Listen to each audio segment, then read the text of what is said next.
première rencontre à Topos de 2002. Je vous présente Candy Hoffman, qui fait son doctorat en littérature de langue française en co-tutelle entre l'Université de Montréal ici et l'Université Paris 4 ou Sorbonne. Candy Hoffman travaille sur le sacré noir chez Bataille et URF.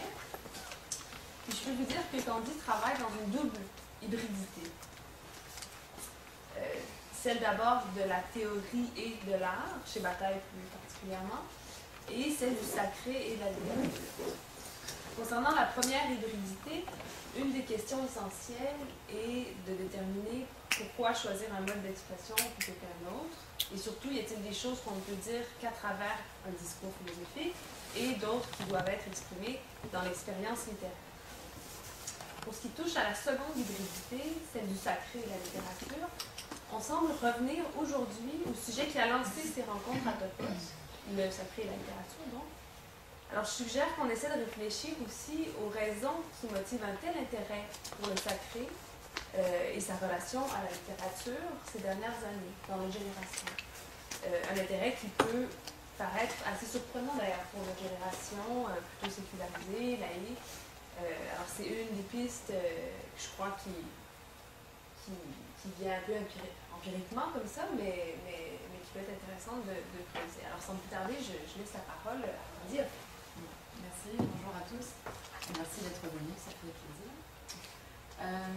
La présente conférence, que j'ai intitulée Sacré maléfique et littérature chez Georges Bataille, est la deuxième dans le cadre des rencontres à Topos à aborder la question du sacré. Et ce n'est peut-être pas un hasard si cette question revient aujourd'hui. Cela témoigne à mon sens d'un besoin de sacré. Bataille parle, lui, du sacré comme d'une, je cite, question qui se cache en lui comme une bête souffrant de faim. Difficile, semble-t-il, de combler cette faim à l'heure actuelle, où le supermarché fait office, semble-t-il, de nouvelle religion. Difficile de nourrir notre âme dans une société qui semble de plus en plus aseptisée. L'émancipation de l'individu, le développement de l'autonomie intellectuelle et morale, le progrès scientifique, attitude ennemie du mystère, sont autant de facteurs qui expliquent le processus de désacralisation à l'œuvre dans les sociétés occidentales modernes. Pour reprendre les termes de Mircea Eliade dans Le Sacré et le Profane, l'homme moderne areligieux ou non religieux assume une nouvelle situation existentielle. Il refuse la transcendance, accepte la relativité de la réalité et il lui arrive de douter du sens de l'existence. L'homme se fait lui-même et il n'arrive à se faire complètement que dans la mesure où il se désacralise et désacralise le monde. Le sacré apparaît comme l'obstacle par excellence à sa liberté. Cette prise de position philosophique est aux antipodes de celle de l'ontologie archaïque, où, selon Mircea Eliade, le sacré est le réel et l'être est le sens même de l'existence. L'homo religiosus, lisons-nous dans Le Sacré et le Profane, croit toujours qu'il existe une réalité absolue, le sacré, qui transcende ce monde-ci, mais qui s'y manifeste et de ce fait le sanctifie et le rend réel.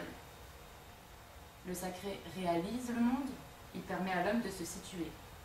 Je cite à nouveau Mircea Eliade, il s'agit cette fois-ci de son traité d'histoire des religions. Plus l'homme est religieux et plus il est réel, plus il s'arrache à l'irréalité d'un devenir privé de signification. Fin de citation. Le profane, l'illusion, le non-signifiant se présentent comme autant de synonymes sous la plume de Mircea Eliade. Et nous sommes rendus bien loin, semble-t-il, de cette situation existentielle primitive. La nouvelle théologie mystique que Bataille met en place n'a pas pour objet Dieu, mais ce qu'il nomme l'inconnu. La fin poursuivie par l'auteur étant précisément de dégager l'expérience mystique de ses antécédents religieux et de rendre le phénomène de l'extase accessible à tous. Il y a certes refus de transcendance chez Bataille, mais ce refus se trouve conjugué avec la volonté de recréer un sacré virulent et dévastateur. Ce sont les mots de son ami et collaborateur Roger Caillois. Acéphale et le collège de sociologie témoignent de cette conjugaison entre refus de transcendance d'une part et volonté de réinsuffler du sacré d'autre part. Acéphale, société secrète existentielle, que l'auteur crée en 1936, est destinée à fonder une religion anti-chrétienne, essentiellement nietzschéenne, ce sont les mots de l'auteur, et de renforcer le lien communiel des adeptes. Le collège de sociologie est quant à lui fondé en 1937 par Georges Bataille, Michel Léris et Roger Caillois, afin de recomposer des valeurs sacrées et de les diffuser au sein du corps social. Le collège se propose d'étudier des thématiques exclues ou interdites par la connaissance scientifique, comme l'abjection, la répulsion et toutes les activités humaines ayant une valeur communielle. Voici ce que nous lisons dans la Déclaration sur la fondation d'un collège de sociologie, publiée dans Acéphale, qui est également une revue. L'objet précis de l'activité envisagée peut recevoir le nom de sociologie sacrée, en tant qu'il implique l'étude de l'existence sociale dans toutes celles de ces manifestations où se fait jour la présence active du sacré. Acéphale prend fin en 1939. Cette aporie agit, semble-t-il, comme noyau propulsif de la somme athéologique, qui est composée de l'expérience intérieure, du coupable et de sur Nietzsche, donc 3 volets. C'est la position qu'adopte Marina Galetti dans son article intitulé « Histoire d'une société secrète », et position que nous adoptons nous aussi. Pour Bataille, l'écriture a pour fonction de témoigner de l'échec de l'entreprise, l'Acéphale, tout en soulignant la valeur originelle de celle-ci. Je renvoie à cet égard à un court fragment des plans pour la somme athéologique. Ce fut une erreur monstrueuse, mais réunie, mes écrits rendront compte en même temps de l'erreur et de la valeur de cette monstrueuse intention. La renonciation s'avère impossible, la question du sacré ne cesse de tenailler Bataille. Ma recherche eut un objet double, déclare-t-il dans l'expérience intérieure, le sacré puis l'extase. Ces propos témoignent de la préoccupation de l'auteur pour cet objet pour le moins difficile à penser, qu'est le sacré, en ce qu'il relève plus de la sensibilité que de l'entendement à proprement parler. Qu'est-ce que Bataille entend par le terme sacré? En quoi le sacré est-il nécessairement maléfique, selon lui? Nous tâcherons de circonscrire le plus possible, de façon générale d'abord, cet objet qu'est le sacré, et de voir comment Bataille se positionne par rapport à ses prédécesseurs et contemporains. Quel est ou quels sont les rapports entre le sacré et la littérature? En quoi la fiction est-elle l'espace d'exploration privilégié de la vie nue de l'homo sacer? C'est vers cette dernière piste de réflexion que la présente conférence sera orientée. Excusez-moi.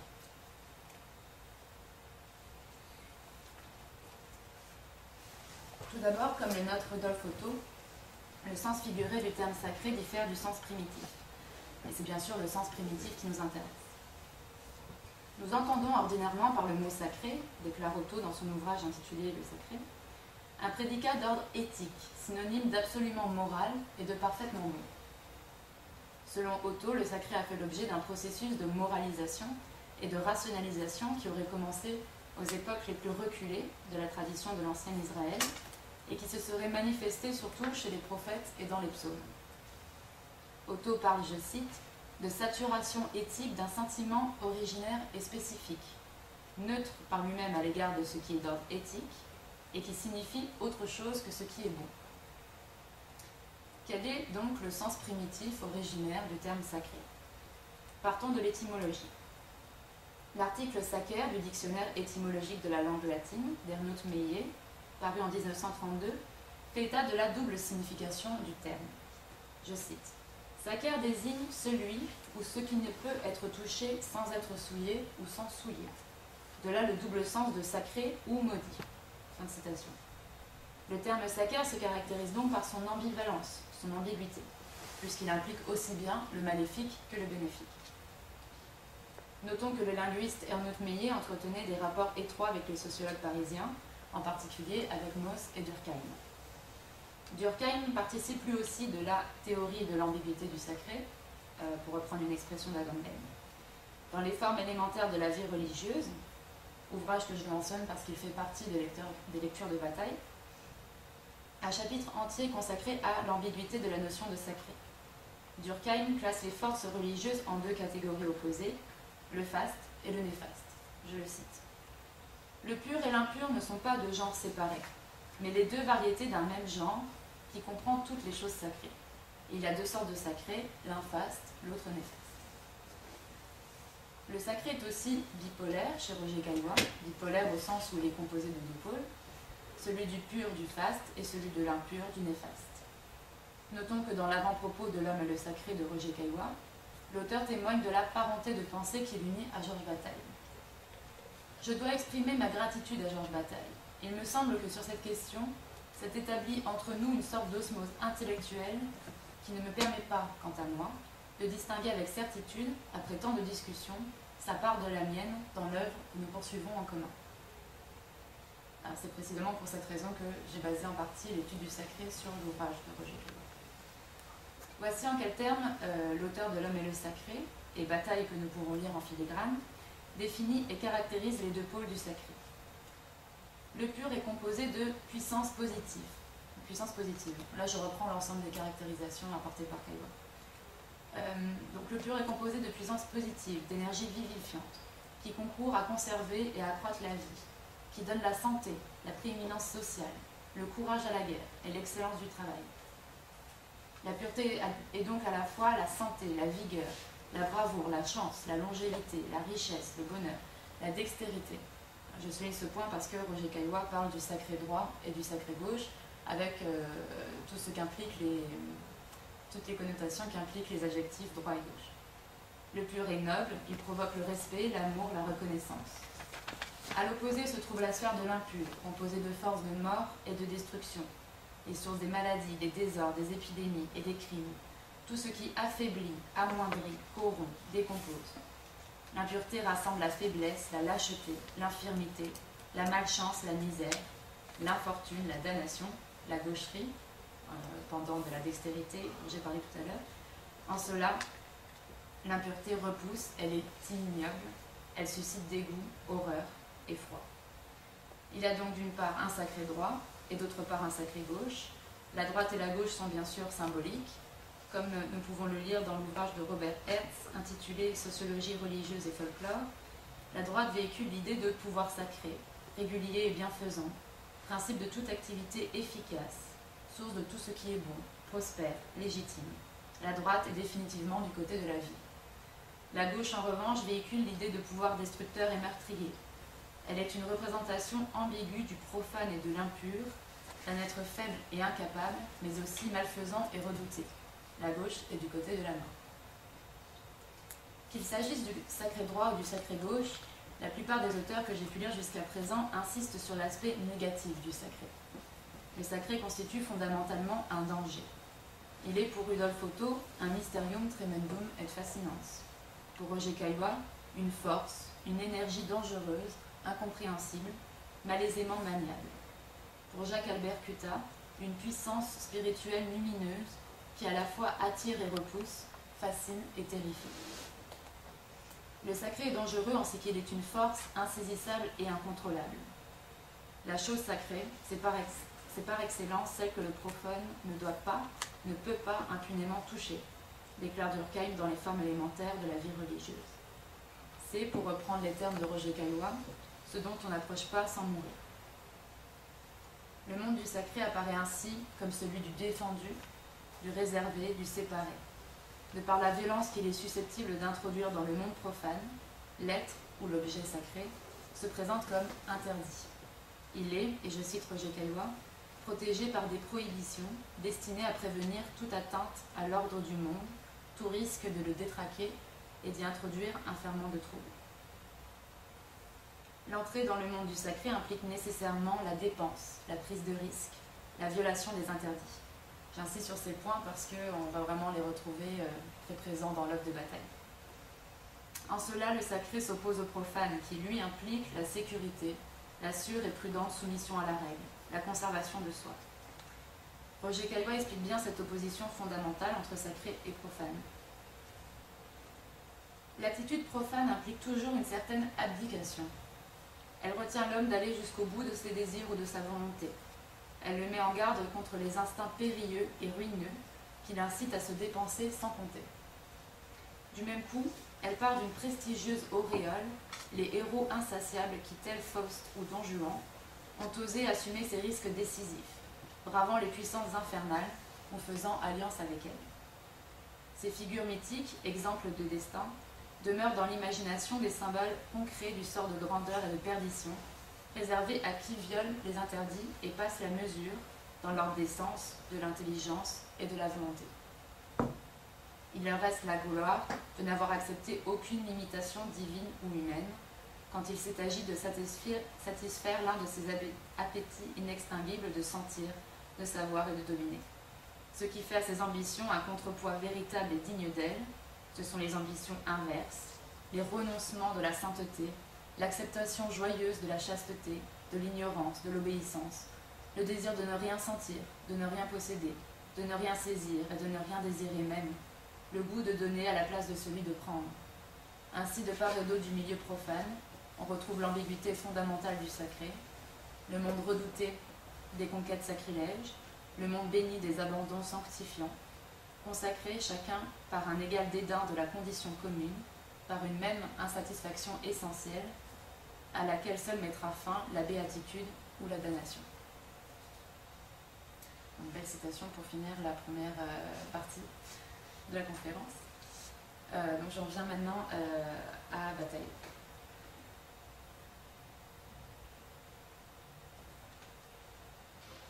Bataille cherche à redonner au sacré gauche, au sacré noir, comme il l'appelle par ailleurs, ses titres de noblesse.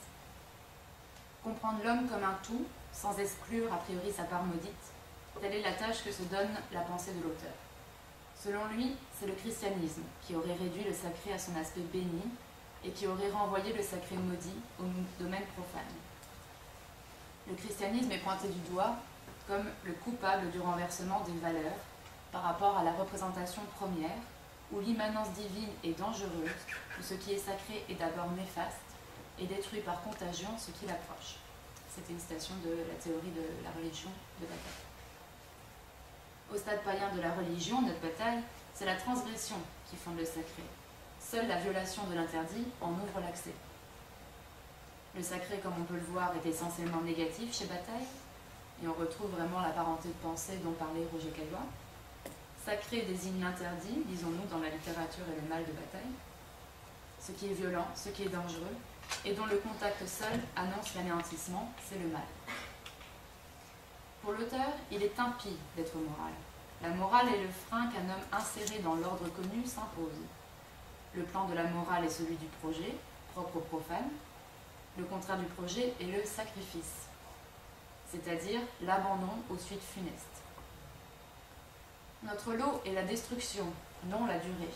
Il est bien de vouloir nous perdre, lisons-nous dans les notes précédant la version définitive de l'érotisme. Le sacré bataillien consiste à s'extasier, s'extasier étymologiquement c'est sortir de soi, à communiquer, que ce soit par le rire, les larmes, l'art, le sacrifice ou bien encore l'érotisme. Autant d'expériences que propose Bataille, autant d'expériences qui déchirent le sujet et l'ouvrent à autrui et au monde. Pour Bataille, la communication est nécessairement maudite. Il n'est pas de communication sans péché, déclare l'auteur dans ses notes précédant la version définitive de Sur Nietzsche.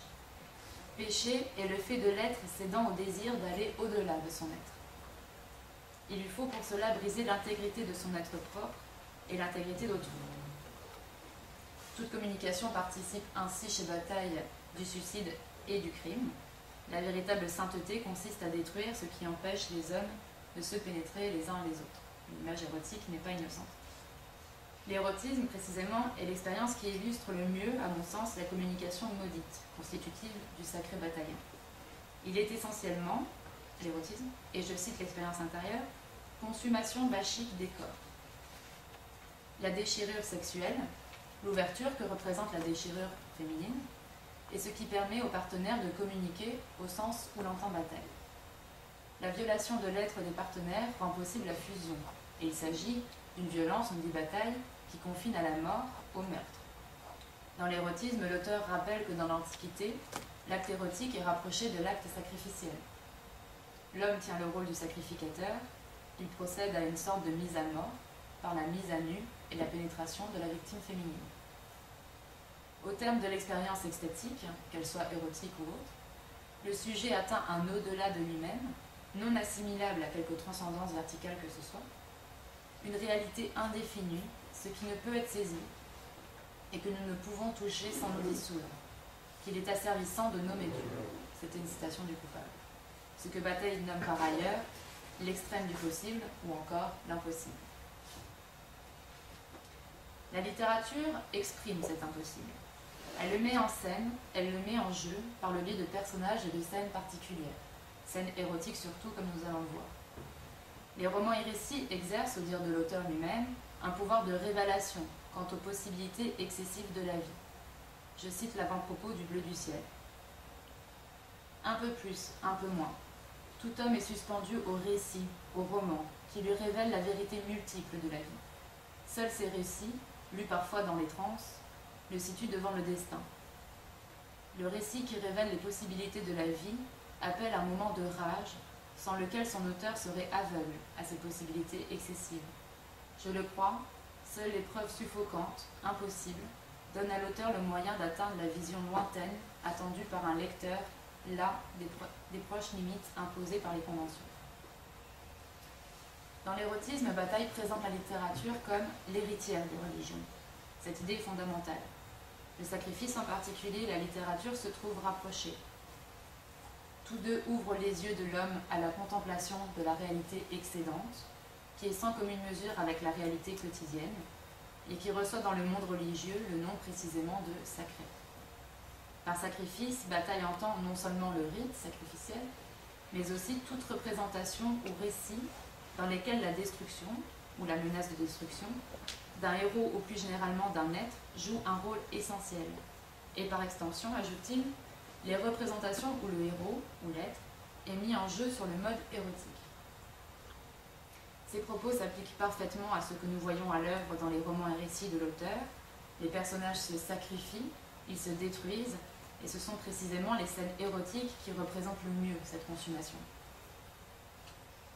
L'érotisme, en ce qu'il est intimement lié à la mort, rappelons la célèbre définition de Bataille dans l'érotisme est l'approbation de la vie jusque dans la mort. L'érotisme, parce qu'il est lié à la mort, parce qu'il est le bord de l'abîme, permet d'explorer des états limites qui participent de l'extrême du possible. En témoigne Madame Eduarda, récit dans lequel le narrateur assiste à la petite mort de la prostituée. Le chauffeur de taxi vint s'asseoir auprès de moi. Le suivant, elle monta sur lui voluptueuse. Elle glissa de sa main le chauffeur en elle. Je demeurai inerte, regardant. Elle eut des mouvements lents et sournois, d'où visiblement elle tirait le plaisir suraigu. L'autre lui répondait, il se donnait de tout son corps brutalement. Né de l'intimité mise à nu de ces deux êtres, peu à peu leur étreinte en venait au point d'excès où le cœur manque. Le chauffeur était renversé dans un halètement. J'allumai la lampe intérieure de la voiture. Eduarda, droite, à cheval sur le travailleur, la tête en arrière, sa chevelure pendait. Lui soutenant la nuque, je lui vis les yeux blancs. Elle se tendit sur la main qui la portait et l'attention accrut son râle. Ses yeux se rétablirent, un instant même, elle parut s'apaiser. Elle me vit. De son regard, à ce moment-là, je sus qu'il revenait de l'impossible. Et je vis au fond d'elle une fixité vertigineuse. L'amour dans ses yeux était mort, d'un froid d'aurore en émanait, une transparence où je lisais la mort. Et tout était noué dans ce regard de rêve, les corps nus, les doigts qui ouvraient la chair, mon angoisse et le souvenir de la bave aux lèvres, il n'était rien qui ne contribuât à ce glissement aveugle dans la mort. L'acte érotique semble surtout servir de catachèse de l'impossible, pour reprendre les mots de Catherine Cusset dans son article intitulé « Technique de l'impossible », c'est-à-dire de métaphore permettant de désigner un terme, en l'occurrence l'impossible, qui ne peut être véritablement défini. Seule la description de l'excès sexuel permet de représenter la fêlure du sujet qui ouvre un accès à l'impossible. L'impossible semble ne pouvoir se dire que grâce à l'image érotique, ou plutôt dans le trouble produit par cette image. Les propos de Bataille dans ses notes précédant la version définitive du coupable vont dans ce sens. Communication devrait s'entendre dans le sens d'une fusion, d'une perte de soi-même, dont l'intégrité ne s'accomplit que par la mort et dont la fusion érotique est une image. L'objet des romans et récits de Bataille est de représenter le point à partir duquel tout défaille, point douloureux où la vie coïncide avec la mort, et de sonder l'espace qui se trouve après ce point. En franchissant le seuil du divin, Dieu est mort, comme l'a dit Nietzsche, et Bataille se place vraiment dans la continuité de Nietzsche. En franchissant le seuil du divin et de l'humain, les personnages bataillens basculent dans une sorte d'espace indifférencié, dans un autre monde qui semble intermédiaire entre la vie et la mort. Elle semblait folle, évidemment venue d'un autre monde, lisons-nous dans Madame Edwarda. Plusieurs autres occurrences de cet autre monde se trouvent dans ma mère. Pouvais-je oublier ses yeux fous, ces yeux qui regardaient de l'autre monde, du fond de leur obscénité? L'amour qui nous lia, ma mère et moi, était de l'autre monde. Ou encore, le regard noyé, comme si nous revenions de l'autre monde. Au maximum d'intensité de l'expérience, c'est la plongée dans la plénitude vide.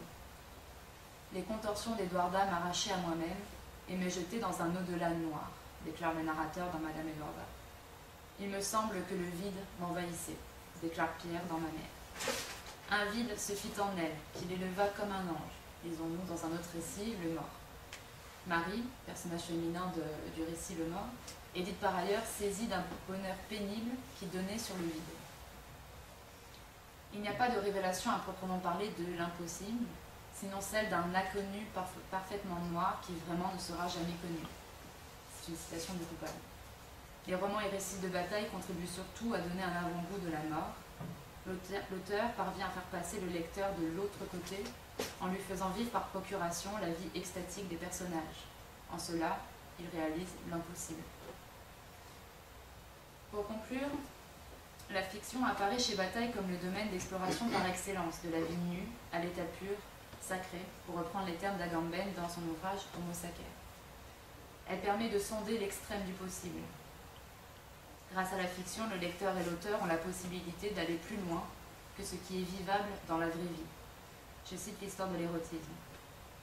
Le caractère de fiction du roman aide à supporter ce qui est réel, pourrait dépasser nos forces et nous déprimer. Nous avons avantage à vivre, par procuration, ce que nous n'osons pas vivre nous-mêmes. La fiction parachève en quelque sorte le vécu. Je cite à nouveau Bataille qui parle en son nom propre. J'admets vivant d'avoir reculé devant l'horreur, mais ma pensée du moins veut aller jusqu'au bout d'un chemin où je n'eus pas la force de m'engager en entier. Par-delà l'expérience, il est nécessaire à cette fin de s'en remettre à la fiction. L'écriture constitue une expérience à part entière. Dans Sur Nietzsche, l'auteur dit se servir de fiction pour dramatiser l'être. Dramatiser, telle est, semble-t-il, l'ultime technique que Bataille utilise pour sortir de lui-même, pour s'extasier, pour communiquer, et ainsi faire l'expérience de l'expérience intérieure. L'extrême ne peut être atteint que communiqué, disons-nous dans l'expérience intérieure. Si nous nous en tenons à ces dires, l'expérience, pour Bataille, ne pourrait pas se faire sans la présente insistance du lecteur. Écrire chez Bataille, c'est se mettre en jeu, s'auto-déchirer, s'auto-sacrifier. Je finirai par cette dernière citation, extraite de l'expérience intérieure. Il me faut te demander maintenant de renoncer si de très loin tu ne ressens pas l'angoisse dans laquelle je suis cherchant à communiquer avec toi. Si cette lecture ne devait pas avoir pour toi la gravité, la tristesse mortelle du sacrifice, je voudrais ne rien avoir écrit. Merci.